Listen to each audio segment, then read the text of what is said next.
grab your cup. We've all just come through a pretty busy time, right? The beginning of the new year, however you celebrate the end of the year. It's like a very busy time, and we often start the new year like a lot of goals. I have things to accomplish. We want to get out of the gate running.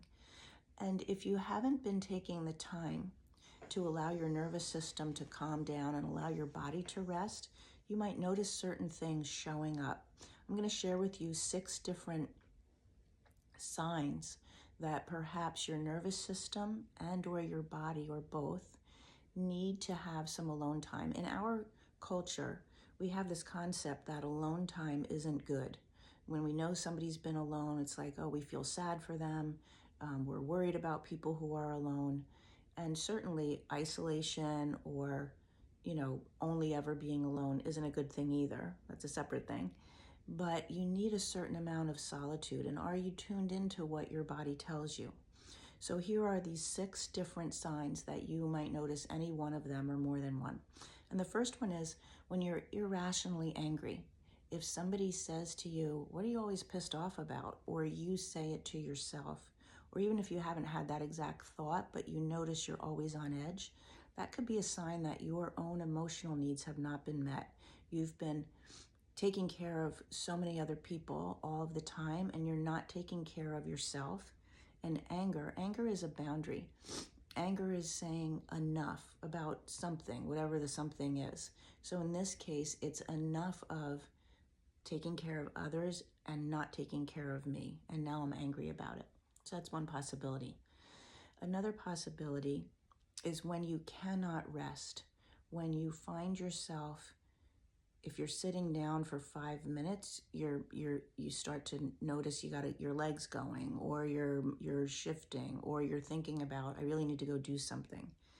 That's a nervous system that's stuck in fight or flight. That's a nervous system that doesn't know how to switch back to the rest, digest, safety, and just being at peace with what you're doing.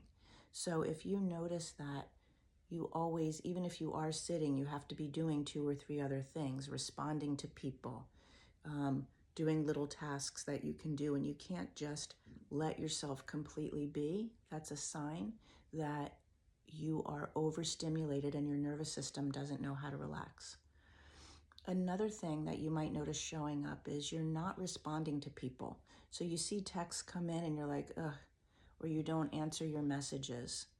And you say to yourself, if they see that I haven't answered yet, they're not expecting a response. You might have some guilt about that because you always respond to people and now you're looking to avoid it. That's a sign that your body and your nervous system are saying, give me my time. You need to stop and disconnect. And then having some guilt about that is like a whole nother thing of what expectations you put on yourself. Okay, the next one is actual physical pain in your body.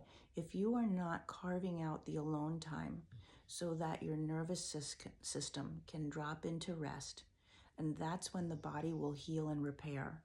So if you've pulled your back, if your neck is tight because you haven't been sleeping well, if you hold emotions in your body, that's a way that people cope emotionally, is somatic holding, where we shove the emotions into our body. If any of that is happening, you're going to have pain, symptoms of pain. It might be headaches, it might be back pain, it might be in your hips, it might be sciatica flares up. Anything like that is a sign that you're not taking care of yourself and your body's telling you. The next one is when you notice you're often really irritable with people. It's not exactly the same as anger, you're just irritated.